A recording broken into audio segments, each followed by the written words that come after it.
In today's episode, we're going to take a look very closely at ISO, and I'm going to show to you and I'm going to prove to you why ISO does not control the noise in your images.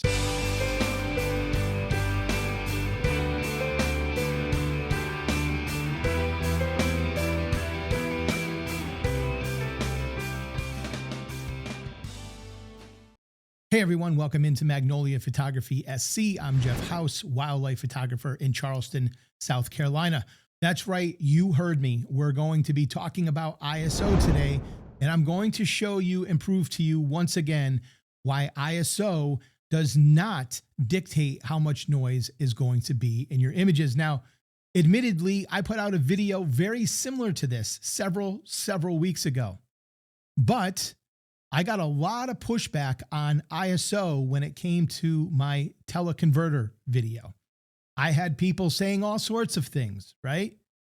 People were saying, you're crazy for using 12,800 ISO. You should have done the testing with an ISO of 100. 100 is always going to produce a less noisy image when compared to a higher ISO. I hate to be the bearer of bad news, but none of these things are true. And we're going to talk about this today. Now, I want to be clear about something. This is not a video to say I'm right and you're wrong. This is a video, and this is what this channel is all based on, guys. This channel is based on information and learning and producing videos that hopefully provide you with at least a little something that is going to help you improve as a photographer. Because when you improve as a photographer, your images get better. You enjoy photography more. You get more out of the entire experience. That is what this channel is about. And that's what I hope you get from this channel. But we need to make sure that we're looking at things correctly. So because I got so much pushback on ISO, I figured it's time to do another video, because apparently you either didn't watch the first one or it didn't make sense or whatever the case may be. But let me tell you something. This is not the first video on YouTube that's discussing this topic. There are many other YouTubers out there who have done videos like this talking about this same topic. So if you don't believe me, then go watch one of those videos. And if you don't believe this, then I challenge you to do the test yourself. You are going to be surprised if you believe that ISO is the reason why we get noise or don't get noise in our images. I will say this though, if you are older in years and you are familiar and have experience with photographing during the film days with film cameras, this topic may be a little bit more difficult for you to understand. Is when we go back to the film days, that was actually a time when there was a standard for ISO. And guess what? If you had a lower film, right, a lower ISO film, and you compared that to a film with a higher ISO, yeah, you got cleaner images with the lower ISO. Because again, ISO had structure back then. There were standards for ISO during that time. But things have changed. There is no standard for ISO anymore. ISO brightness at a certain ISO level is whatever a camera manufacturer deems it to be. So if we were to take 3 pictures, one using a Nikon camera, a second one using a Canon camera, and a third using a Sony camera, and we had the exact same settings, shutter speed, aperture, and ISO, do you think that we are going to get 3 photos with the exact same brightness? Absolutely not. And the reason is because each of those manufacturers is going to, let's just pick an ISO. Let's say we're using ISO 800. Each camera manufacturer is going to set a particular brightness for ISO 800. And they probably have a tolerance in there, maybe plus or minus 1 or 2% as far as brightness goes, whatever the case may be. I don't know how they do that, but it's really nothing more than a mathematical equation that is determining what Sony's brightness is at 800 and what Nikon's is at 800 and so on down the line. It's very similar to their color profiles, right? Their color science. Sony, Canon, Nikon, they all have a color science. And if we're talking about the color red, and we've talked about this in a previous video as well, but if we're talking about the color red, well, Sony deems red to be this shade. And that's what they consider to be perfect for having an accurate color science. Well, Canon does the same thing and Nikon does the same thing, but none of those reds match. They're not all the same hue. They're different. And that's why we get different color profiles from our cameras. And that's fine because we can take any camera and make it look exactly the same from a color standpoint. Now you'll hear people bitching all over the place. Oh, Sony profiles suck, or this camera's profile sucks. You can make any camera look identical to any other camera's profile through some adjustments of color. Not a big deal. Well, same thing is true with ISO, guys. Nothing is changing here. Each camera manufacturer deems a certain brightness based on their engineering and their belief and their mathematical equations, and that's what we get.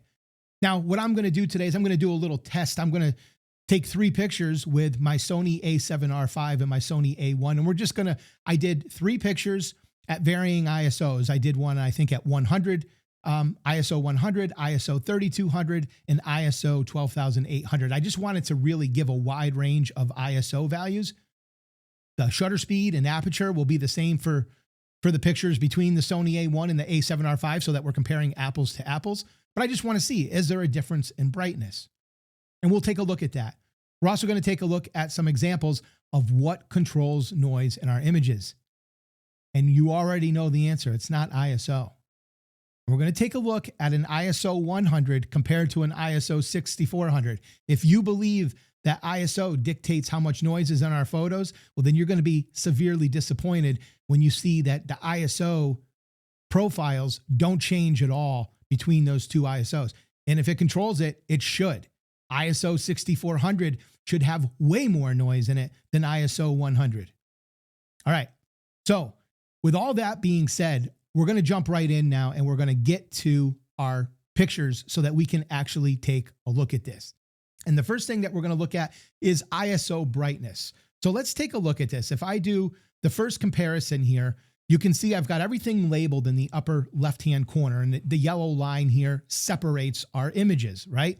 So the image on the left is, again, these are all taken using the same settings, but the one on the left is the Sony A1. The one on the right is the Sony A7R5. 1/8, f2.8, ISO 100. Do you see a difference in brightness? I think it's really difficult to tell, personally. Especially at ISO 100, if I had to guess, I would say that maybe there is a very, very slight difference in brightness in favor of the Sony A1 being a little bit brighter. And I feel like I see that through this yellow swatch right here, and maybe even this red swatch.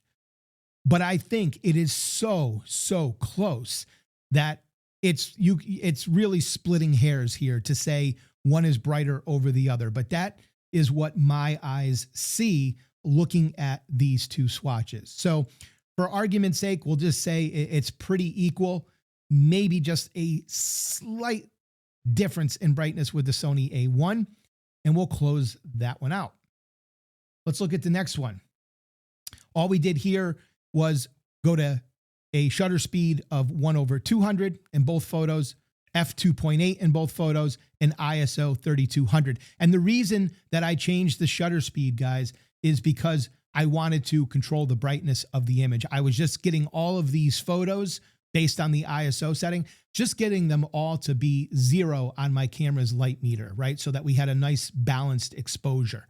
So that's why I changed that. And before I go any further, all of these tests were done on a tripod. We're done with the column down. We're, everything that everyone wanted to question in the teleconverter thing. Believe me, I've been doing photography for a long time. I used the timer. The column was down. I know how to run the test. So I just want you to be assured before anyone has a heart attack wondering about these things, they were addressed. Okay. So don't worry about those aspects. The testing was all done in a very controlled environment. All right. So let's look at the 200, 2.8, 3200. Again, do we see a difference in brightness? I do. I feel like I see a little bit more brightness from the Sony A1, and I see that in the purple and the yellow again. So I don't know what your eyes see or how you're picking up, but I feel like it's just a little bit, but I feel like it does exist. I feel like there's just a little bit extra brightness there. That's what my eyes see. You may disagree, but whether you think it's brighter or maybe a little darker, I think the point is it's super close with these two particular cameras. I mean, it doesn't matter if we're talking about, right? We were talking about different camera manufacturers earlier, right? The ISO is going to change. I think we could certainly find maybe we need to go with a less expensive Sony camera for this test to see a greater difference in the brightness. But I think even between cameras within the same lineup, we're going to see some differences in ISO. All right, let's go to the next one. This is the last picture that I took. Again, this was at 6400, 1/1000th of a second in f2.8 so that we could get the light meter to be at the 0 and a balanced exposure. And of course, we're seeing a little bit more ISO. Now, I think many of you are going, well, look, the ISO is going up at 6400. As we go up to 6400, it's noticeably higher. Yeah, so is our shutter speed. It's not ISO, it's the shutter speed that is causing the noise in these images. We're going to get to that in a second. But do you see a brightness? That's all we care about right now. Is there a difference in brightness? Again, I think we're splitting hairs here. I think we're really splitting hairs. I think I even find this one maybe even the hardest of the three to tell if there's a difference in brightness. I really don't think it's worth anything if there is a difference in the brightness. So with these two cameras, we can see that ISO is pretty consistent. Unfortunately, I don't have another manufacturer to take those pictures. That being said, now we're going to get into the real meat of today's video, and we're going to be talking about what causes noise in images. And we're going to start off first by taking a look at the shutter speed.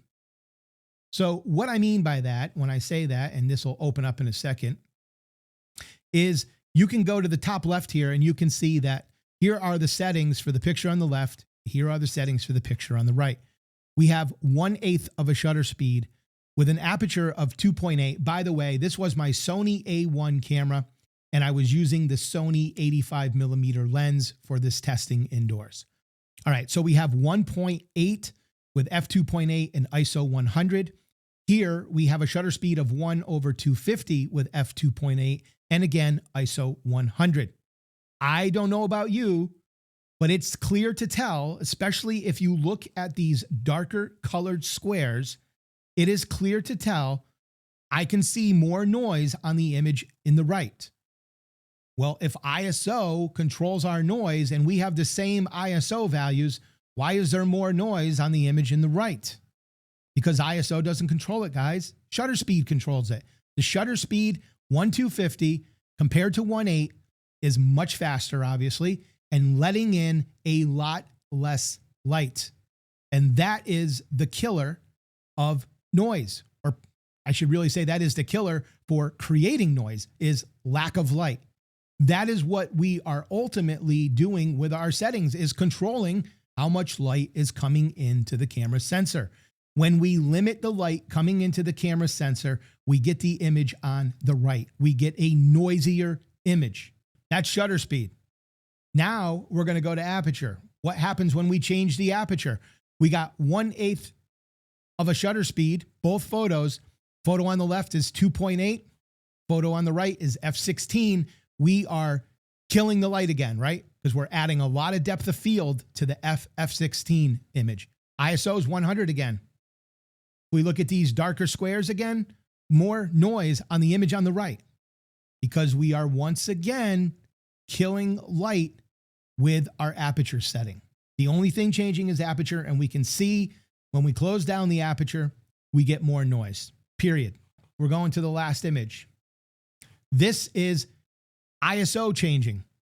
Shutter speed and aperture are exactly the same. 1/200 of a shutter speed, f2.8. We got ISO 100 and ISO 6400. Where's there more noise in the ISO 6400? Because there should be. If ISO controls it, it should be. It's not. ISO, and Tony Northrup said it best. Tony Northrup did a video, and if you want to check it out, I recommend you do, called ISO is Fake. But he talks about in that video, and I agree with him wholeheartedly, ISO should no longer be called ISO. Matter of fact, I don't know how ISO even began, quite honestly. I know this goes way, way back, but ISO, and Tony points this out in his video, but I'm familiar with it through other industries I've worked in. But ISO is actually an entity that basically creates standards for different industries. I used to work in the flooring industry, and carpet had an ISO rating. So ISO, though, does this, right? They set standards for different industries, including the technology industry. But that's, I'm guessing, how ISO came about at one point. Maybe they had their hand in it. I don't know, but they no longer regulate or dictate a standard for ISO, as we were just talking about. So maybe the ISO should be changed to the word gain, because that's what it is. ISO simply increases light or decreases light in our images. It's gain. That's all ISO is doing. It's not controlling the noise in our images. This test should prove it to you. And like I said, if it doesn't, then I strongly urge you to do the test. Do the test with your own camera. If you're shooting with a film camera, of course, it's not going to work, because we just talked about that. There was standards for ISO then. But if you have a relatively, newer camera, a DSLR, a mirrorless camera, whatever, you should see these results just like this. There should be no difference. It didn't matter that I used 12,800 for the teleconverter test. It doesn't matter that I didn't have the ISO set at 100. The ISO is simply the gain. Simply the gain. It is our shutter speed and our aperture that control it. And of course, the most difficult thing that this makes for us in wildlife photography is, just because we can use a 1/500 shutter speed to get a cleaner image doesn't mean that we can actually use that when it comes to photographing our subject, right? If we're photographing a great blue heron who can barely stay airborne as it is, yeah, we might be able to get away with a 1/500 shutter speed. But if you're photographing a falcon, who can reach speeds of up to 250 miles an hour, you think a 1/500 shutter speed is going to cut it? Absolutely not, right? So just because we can get cleaner images with slower shutter speeds because it's letting in more light, it doesn't mean that we can do that in the real world when we're photographing wildlife and our subject is moving. It may not freeze the action, right? It may not freeze our subject. So we have to deal with those things. And that's where the difficulty of wildlife photography comes into play. We have to make sacrifices. We may have to deal with images with a little bit more noise, but we've got tremendous tools on the back end to help us manage that noise. DxO Pure Raw 5, right? Topaz Photo AI, right? We have tremendous tools at our fingertips to help us in those situations where we just have to deal with noisier images. Guys, thank you so much for spending your time with me. If you learned something today, please like the video. And don't forget, consider subscribing to the channel. And I would highly recommend that you subscribe to the channel, because I am going to be having a giveaway coming up. Just got to get things set on this end, finalizing some things with DxO, as well as setting up the giveaway. But I believe that during what I'm looking to do is, for the month of May, we're going to open it up where you can have your submissions. But one of the requirements is that you are a subscriber to the channel. So if you're not subscribed, subscribe today, because I think what we're going to be doing, a little spoiler alert here, is giving away a copy of DxO Photolab 8, a $240 value, guys. Photolab 8 is what we are looking to do for the giveaway. So be sure to subscribe and be on the lookout for the giveaway so that you can submit to be a winner.